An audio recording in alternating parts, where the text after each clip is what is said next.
speaking over people. I'd like to speak at your level if I can.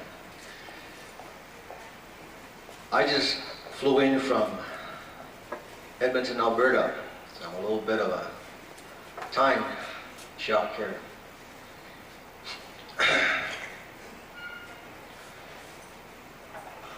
My sister asked me about coming quite some time ago. I want you all to know that that person in the back, that's my sister Bernice. We call her Venice ever since I was little. I also want to share with you that we grew up on two different worlds. She was and is and always has been a Roman Catholic, practicing. And I am and always have been and always will be a traditionalist. I took after my grandfather. He was a faith keeper in a lone house. And when Alma told you about what he gave to me on a little island across from St. Regis Village, what is also called St. Regis Island, Kahnawake. And because we didn't have the things that we all enjoy around here, the modern electricity and television and radio or cars or anything like that. This was an island that was many years removed, worlds removed from what existed across from the mainland or Cornwall Island. But my grandparents, who had a lot to do with giving me some appreciation of spirituality, was done in the presence of other elders. There were very few left on this island. They're all farmers. And one thing I noticed is that they never went really to the mainland other than to buy salt and pepper, maybe ketchup, a few other things. They had everything right there. I did not realize that until I grew up. There was no reason to go anywhere. We were surviving right at home. And his stories was that when the United Empire Loyalists came from Mohawk Valley and other parts and settled in what is now Lower and Upper Canada, as it's called, a lot of them couldn't, he said, make a living. A lot of their children were given to Mohawks to care for. A lot of them didn't return. He said it was that way that we were to survive. We know how to survive. Don't ever learn that there are difficult periods in your life, the inner strength. I was about this high. We finished, and that's, 5 o'clock in the morning, you're out milking the cows, throwing the hay down, letting the cows out of their stanchions and cutting a hole in the ice, and then bring them back. We had a little dog that he could make sure that none of the cows went astray. They got their water, and then we would bring them back. And by the time they came back, my grandfather already had the hay, the old hay out, the manure out, and new hay, and they would go back in. By 7 o'clock, we were already back inside eating, and the lesson would begin. I learned to appreciate everything that we live about and around. It was something like early in the evenings, early in the mornings, we took some time out and he'd say, I want you to know this particular song. I want you to know this particular story. And on a beautiful day when our chores were done, we'd go down by the river and he'd say, this is a particular type of medicine. The water is here for this purpose. The tree life served this purpose. That was my education. We would go to the Longhouse, which is in Hogansburg, New York, and we'd walk. Which by now, we'd have to row. If it was in the winter, we'd have to go across the ice. And we have to bring our own sticks, firewood. Everybody brought their own. I had not appreciated growing up until now, looking back, what a beautiful way to grow up. I also know that in meeting with other elders, I just came, and part of my meeting in Edmonton was to meet with other spiritual leaders and other denominations. We are planning to revive something that we had in the late 60s and 70s, what used to be known as the Indian Ecumenical Conference in Morley, Alberta, where all the leading religions that had a focus and an understanding of the native spiritual way of life would come together and would share with one another. It was also a place where young people would go and learn from their elders. It was also a place where religions of the world got together to listen to native spirituality. I'm going to bring some posters that we put together, and if it's of any interest to use, give you the theme and the purpose of such a meeting. It's set on the Stony Reservation in Alberta, right at the height of the Rocky Mountains. If you come there in the evening and you wake up, you have some idea what our perception of heaven must be like. It's beautiful out there. And if you tend to go, take your family. I can tell you that it is a very beautiful place. I want to get back to sharing with you the worldview of a longhouse person. And I have to start from those things that I've shared with you, because along the way, there was not so nice things that happened. When I said my education came to me early in life from our elders, I found out after I grew up there was a purpose why we sang. There was a purpose why we had dances. There was a purpose why we had Thanksgiving, acknowledgement. From our Mother Earth to the waters, to the trees, to the animals, everything for us was Yahweh. Thank you.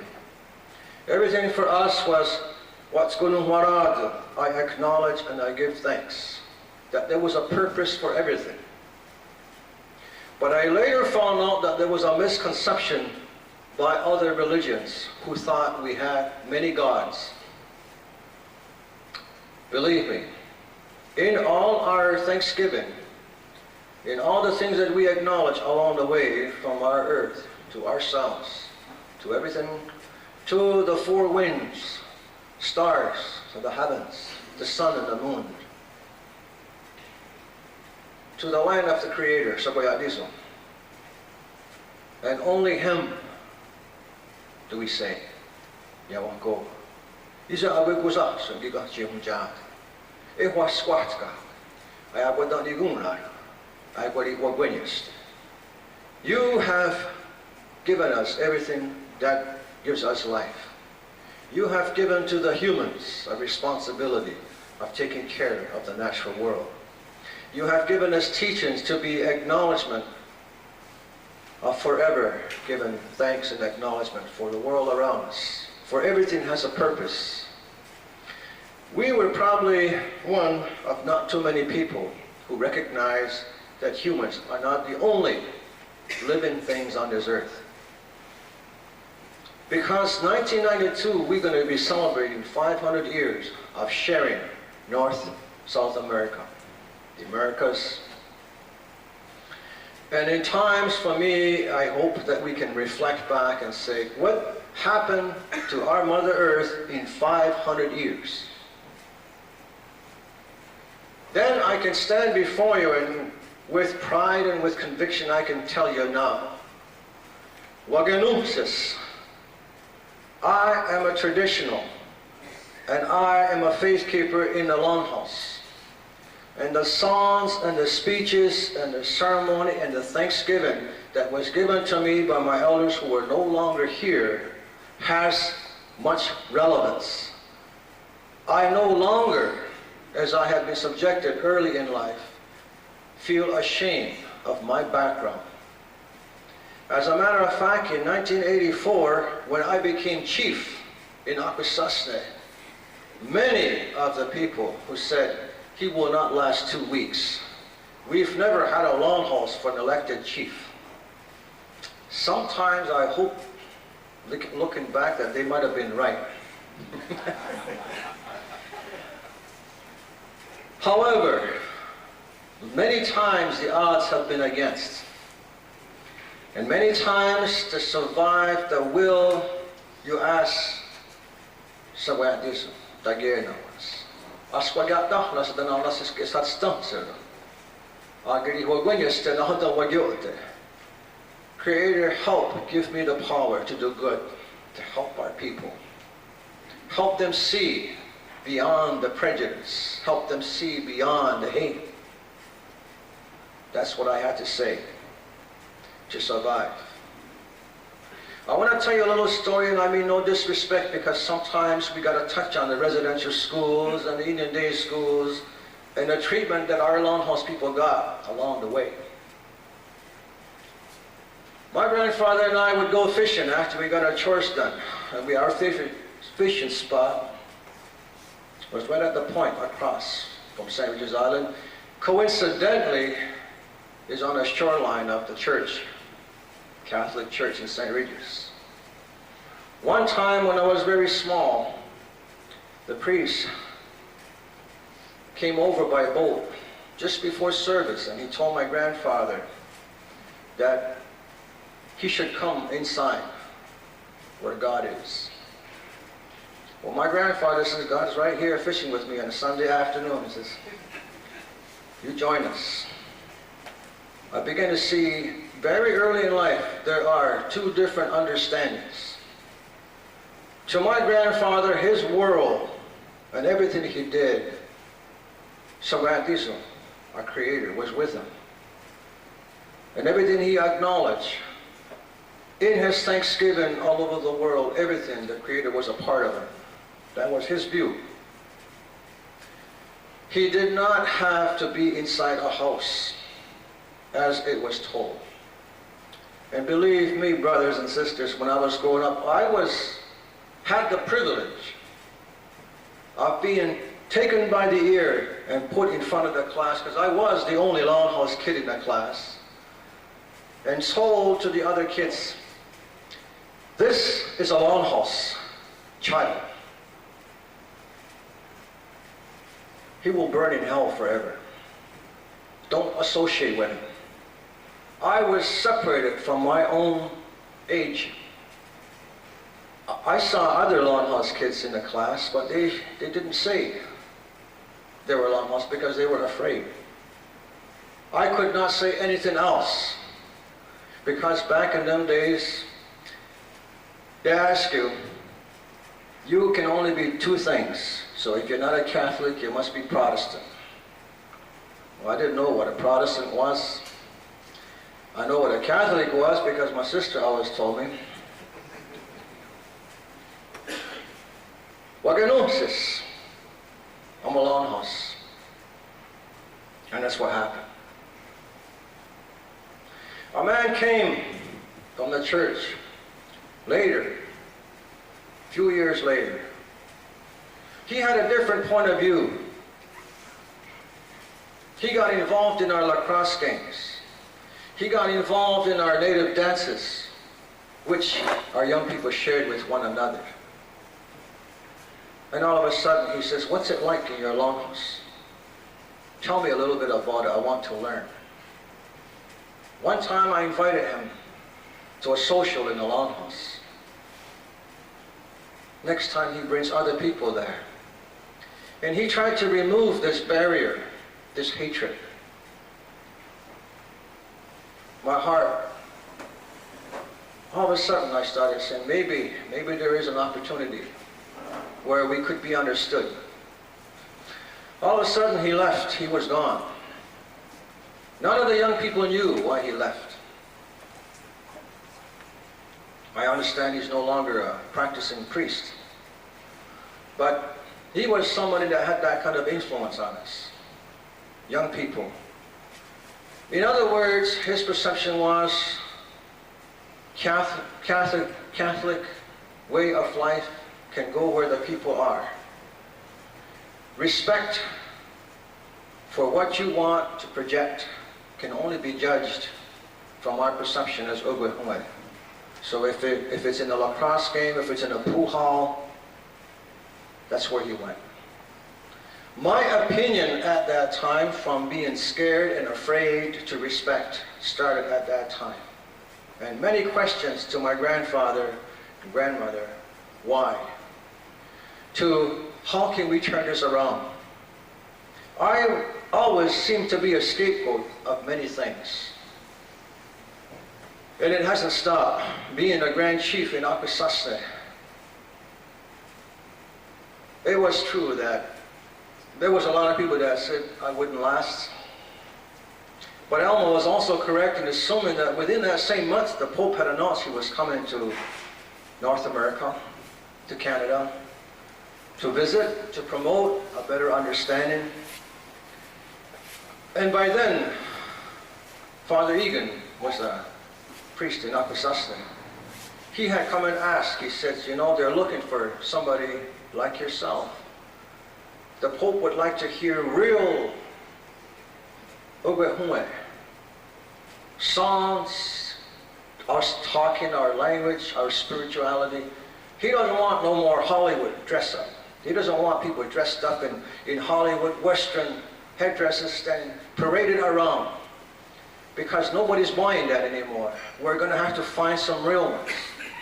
So who better than somebody from the Longhouse to promote a good understanding? Well, you all have to reflect back with me to say, here I'm in a hostile situation, wondering if I could survive day to day. And here I have a request to do this. I think my own Longhouse people might kill me the next day. I was very confused. But I did go to the Longhouse and I asked the chiefs and clan mothers. I says, maybe this will be the start of a better understanding for our people here in Akwesasne. We cannot be fighting each other. We cannot have hatred with each other. We must work for an understanding. They said, you're right. They sent a clan mother.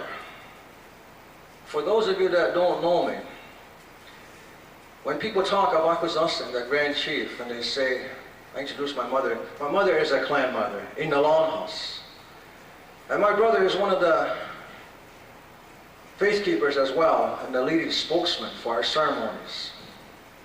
Bernice is one of the leading church movers and shakers in the Catholic Church. And I'm a faith keeper in the Longhouse, but I'm also elected Grand Chief. That gives you a little bit of background on the diversity of our family. She went with me. My mother used to be a Catholic one time.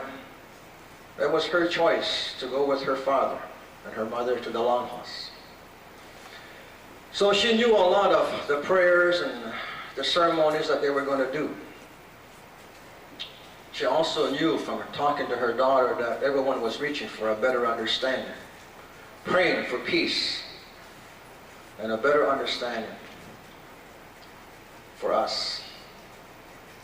So I had accepted to sing for the Pope, and I brought my singers with me from the Longhouse. We had a ceremony, Sweetgrass. When it was all over, His Holiness kind of detoured. You know how he's got that Pope mobile and he's got about 20 security guards around him? He made a beeline to where our singers were, and he came over and shook hands with us. He gave me a hug. When they were taking pictures, they saved that. His press people sent me this nice picture of me and him shaking hands, and I was in my traditional. I gave it to the church and they made calendars from that.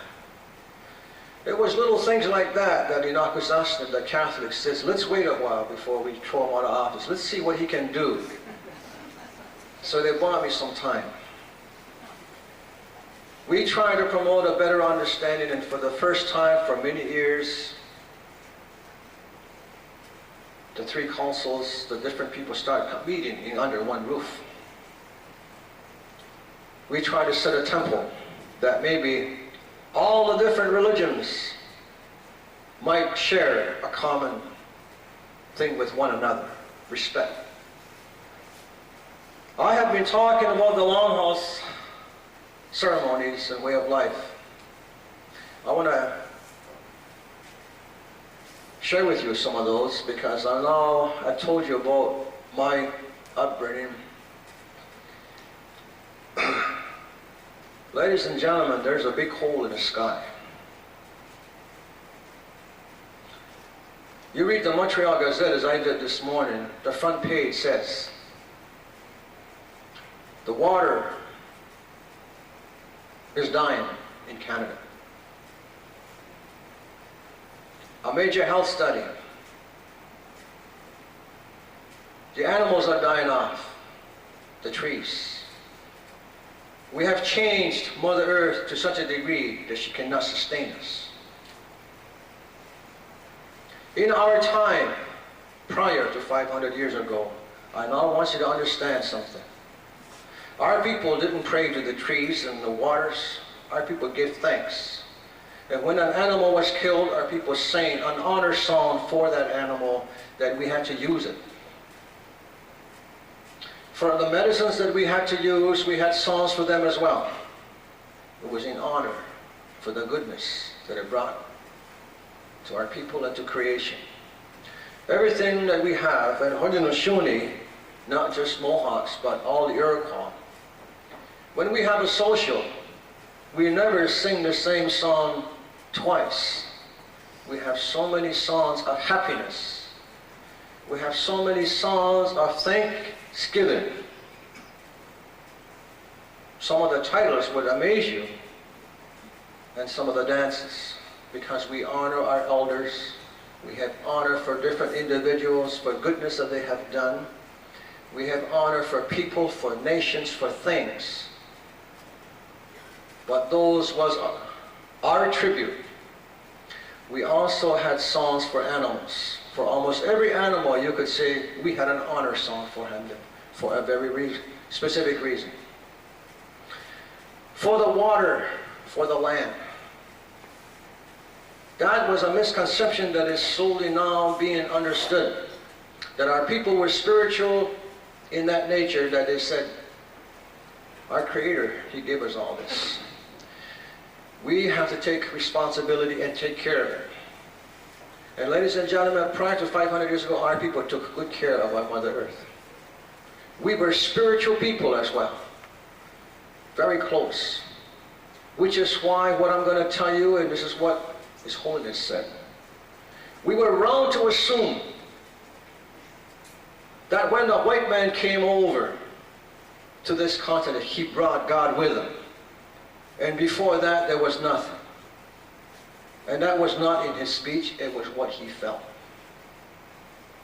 And this is what I have felt all along.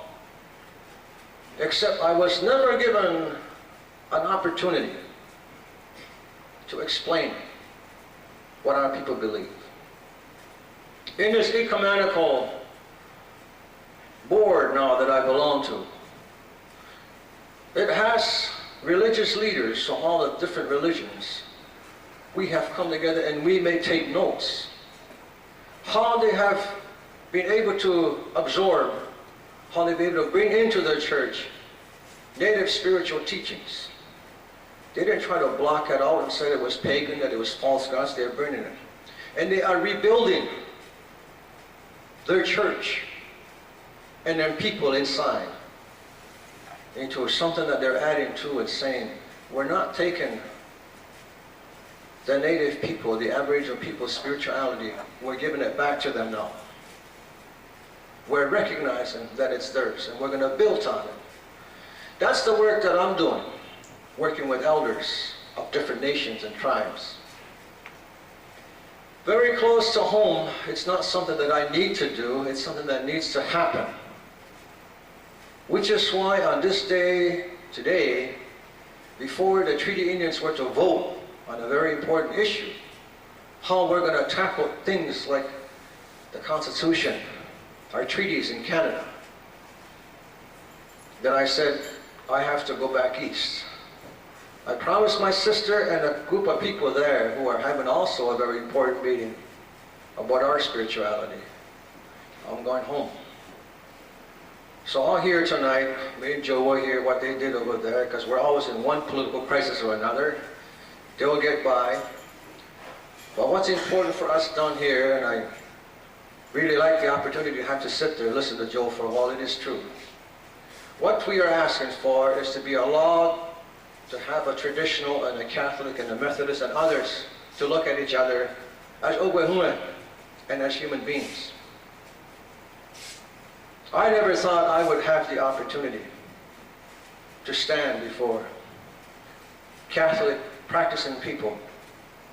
But I always said when I was small, tears coming down here, sitting back in class, it hurt, that I would one day could tell you, I'm very proud to be Ogwehune, and I'll never be nothing else.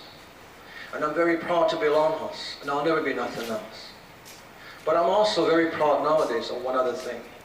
I'm proud of my sister and Alma and the rest of the church who are trying, reaching out, who are turning things around so that we don't have to be talking negative about the residential schools, what has happened in the last 50 years, and the negativity and the hatred, because you have many good things to talk about. Building an understanding and reaching out. Don't worry, we'll come forward. We are shy because of many other reasons. We're not very sure of ourselves. It seems that when we're standing up in front of people though, what's in here comes out. My sister remembers this as much as I do because I can't ever forget it. And like many things, when it stays with you, this will be the last thing that I'll share with you. When I moved in with my parents on Cornwall Island to go to school, my sister had already been way ahead in school. She was a very strong Catholic. The hurt and the pain that has existed in our growing up was a reflection of the times, what she learned. For those of you that understand Mohawk, when I got ready for my ceremonies and I put my headdress and my Indian clothes on, this was a happy day for us. We're going to celebrate a ceremony at the Longhouse. My sister at that time would say,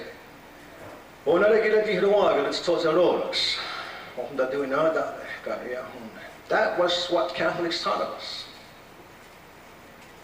The people who stick feathers up their rear end. Now, as young as she was, she learned that from somewhere. That attitude was brought from somewhere, and I'm ashamed to say that in some cases in Akwesasne and Kahnawake, that's still like that. We can tell you that that was what our people had gone through. Finally, that same person influenced my sister that had influenced me. And those attitudes, young people just pushed them away. We had to open our eyes and see each other. I'm very glad nowadays when we have a Longhouse ceremony, my sister walks in, we see people from the church that come and participate in our ceremonies. Now I know they're going to go to church later on, but it just makes the world much better. In our Longhouse, between midwinter ceremonies and harvest is a time when they get their names, young ones. And if you ain't ever got your traditional name, Mohawk name, that's the time you get it. It's a beautiful ceremony where the elders sing, and they take you to the center of the floor. And then they acknowledge to everyone, we don't know what our purpose is in life when we are born. But as we are coming about this world, it will reveal itself, our purpose. And so always be good to this person. Always speak in kind words. Always speak in your own language. Don't let them lose their language. To all the medicines and the natural life, the name of this person is this.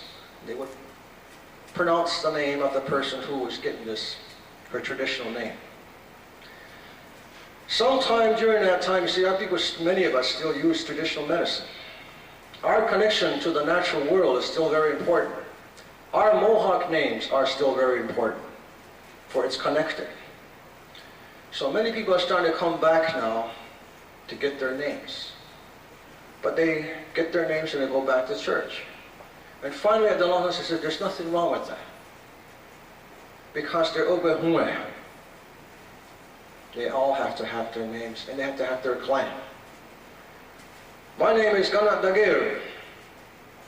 For those of you who don't understand, it means many pine trees falling down long big hill. Goes in the water, rapids. I'm just kidding.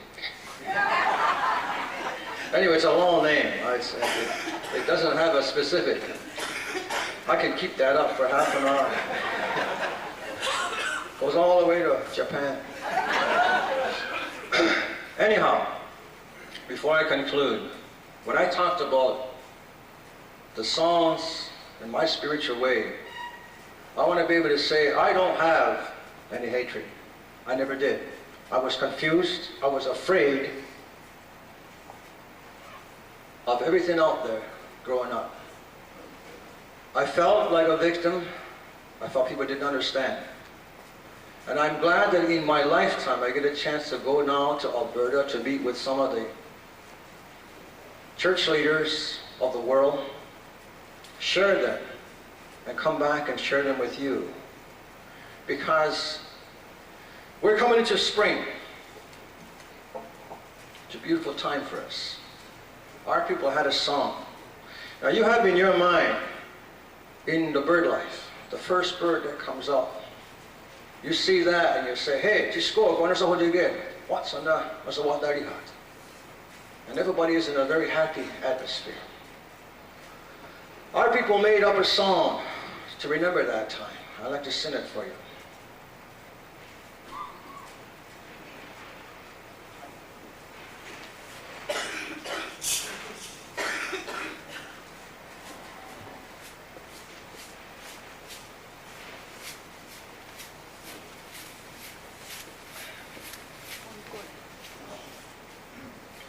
This song is called the Robin Song. When we were young, our elders would tell us, you ever watch, you got to get up early in the morning. You see the robin's already out there. When the sun breaks, he's out there. And you can see him. All of a sudden, a worm comes out. He's looking around, all of a sudden he jumps and gets it. Sometimes the worm's smarter. It comes back around him, comes behind him. That robin just keeps on dancing. But the robin knows there's a worm back there, and all of a sudden he jumps behind him, gets it. And so the dance goes that way. And the song is for a happy occasion. We sing for our elders and for our families and for our nation.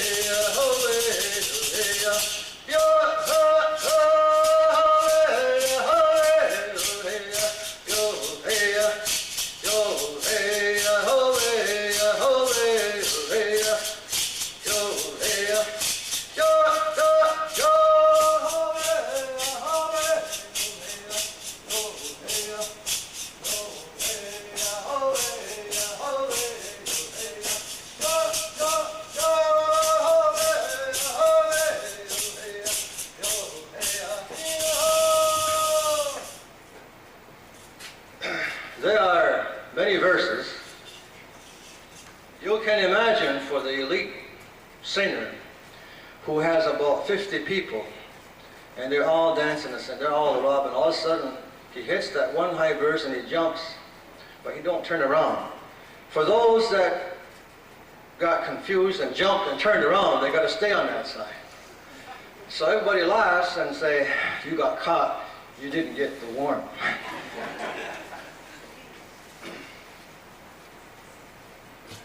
We have raccoon dance, duck dance. We even have a song called Shake the Bush. For all those things, when we have socials that elders talk about, it gives a chance for our people to get together and say, our purpose in life is to be kind and good. Our purpose is to acknowledge for all these different dances for what we have, to respect life. And we honor all those things through our songs. That is our view. That is our worldview that we live in. That's how we grew up. And that's why I came back from Alberta. I said, never mind all the chiefs in Canada and the big chiefs in all the different churches. The people I want to talk to are the people who are going into those churches, who are part of different religions, who is at our level. I need to have you understand what I see, what I believe in, so that we can then begin to work together. Ladies and gentlemen, our Mother Earth is very sick. And it's going to take you and I and everyone else to be better aware. As our people, the Aboriginal people, are involved in the Constitution discussions in Canada, everyone is asking the question, why should we recognize you? Why would we be denied that recognition? For many things that has been twisted around, reshaped, and retold, if you allow us to speak for ourselves, you will find we have many things to contribute, not only to the development of our nations, but to world societies. The viewpoints, the spiritual way of life, the way our people look at things, has been suppressed for so long. Now it needs to come out. For all those animals that are out there in the woods, they are our brothers. They have a purpose. The water, life, the spirit, has a purpose. And everything else that goes around in what we call our cycle, because we all live in a cycle, we're to respect all that. We can't do it by having an Indian Act. We can't do it by having white laws and those laws that suppress us, that won't allow us to do anything. We need to speak out. We need to be free. We need to contribute, not only in your churches, but all over, to come speak out. Yawagoa.